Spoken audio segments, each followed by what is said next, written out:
Deputados recorreram ao Supremo Tribunal Federal para anular a sessão em que foi aprovada em primeiro turno a PEC dos precatórios. Parlamentares de 5 partidos foram ao Supremo Tribunal Federal questionar 2 ações, coordenadas pelo presidente da Câmara, Arthur Lira, do Progressistas, para aprovar a PEC. Os parlamentares alegam que Lira desrespeitou o regimento interno. Primeiro, Lira teria liderado uma mudança aprovada pela mesa diretora para liberar a votação à distância de deputados que estavam no exterior, em missão oficial. Lira também permitiu uma mudança no conteúdo da PEC que não tinha sido discutida na comissão especial. Nas negociações, recorreram a um mecanismo, uma emenda aglutinativa que incluiu na PEC a prioridade de pagamentos de precatórios do antigo Fundef. Por causa dessa mudança, alguns deputados de oposição votaram a favor. PDT e PSB juntos deram 25 votos para a proposta. A PEC dos precatórios foi aprovada em primeiro turno com apenas 4 votos além do necessário. Na ação, os parlamentares de oposição pedem que o Supremo conceda uma liminar para suspender até o julgamento definitivo a tramitação da PEC na Câmara dos Deputados. Pedem também para anular a votação da emenda aglutinativa, bem como os trâmites legislativos dela decorrentes. O relator da PEC dos precatórios, deputado Hugo Mota, do Republicanos, afirma que não houve irregularidade, que a votação seguiu as normas da Câmara e que os questionamentos são decorrentes da luta política. Nós temos precedentes em 2 votações anteriores de também emendas constitucionais que esse mesmo instrumento foi usado, a matéria foi aprovada e até hoje funciona normalmente. Todas as questões de ordens feitas estão sustentadas em cima desse procedimento que já foi usado. Não vemos nenhum problema legislativo para evitar que a nossa emenda aglutinativa seja votada em segundo turno na semana que vem.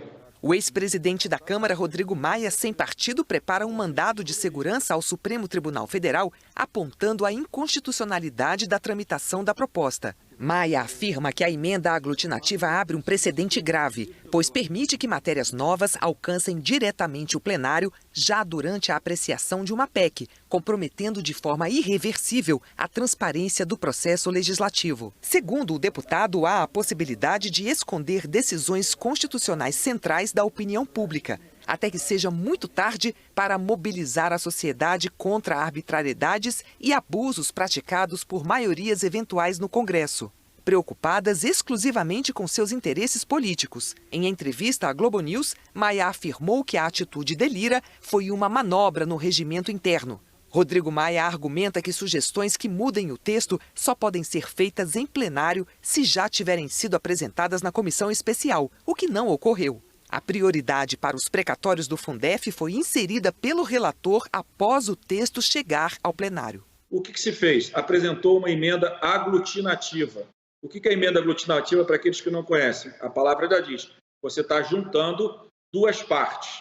O que o regimento permite? Que você junte partes do texto original ou junto com as emendas oferecidas. Como não há emenda oferecida, você não tem como aglutinar nada, você não tem como juntar nada na matéria. Você não pode ter uma emenda aglutinativa de temas que não existem, ou no relatório do relator para ser votado, ou na emenda constitucional. O que ele fez? Apresentar uma emenda aglutinativa com textos que não existem na PEC e de emendas que não foram apresentadas. Então, eu digo que é uma emenda fantasma que a Câmara votou. A Ordem dos Advogados do Brasil concorda com o argumento de Rodrigo Maia.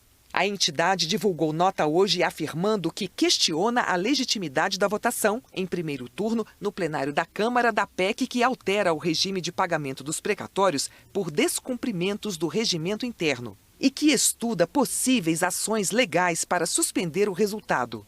Nas votações em que houve mudanças no plenário, o texto alterado voltou para a comissão especial antes da votação em segundo turno. Agora, o presidente da Câmara, Arthur Lira, informou que não pretende fazer isso. A intenção é concluir a tramitação na casa na próxima terça-feira. E antes mesmo da votação dessa semana, deputados de oposição afirmaram que o governo estava liberando dinheiro de emendas em troca de apoio à PEC dos precatórios. A primeira tentativa de votar a PEC foi no dia 27 de outubro, mas não houve quórum. De acordo com um levantamento da Associação Contas Abertas, no dia seguinte, dia 28, foram liberados 429 milhões em emendas de relator. E no dia 29, mais 480 milhões de reais. Ao todo, mais de 900 milhões de reais. Em 2 dias, foram liberados 30% do total do mês, que foi de quase 3 bilhões. A votação em plenário ocorreu na madrugada de quinta-feira. As emendas de relator foram criadas pelo Congresso em 2019, o primeiro ano do governo Bolsonaro. É um dinheiro reservado para ser liberado para obras nos redutos eleitorais dos parlamentares. Este ano, o valor previsto está em torno de 17 bilhões de reais. E não há transparência, não há critério definido para a liberação.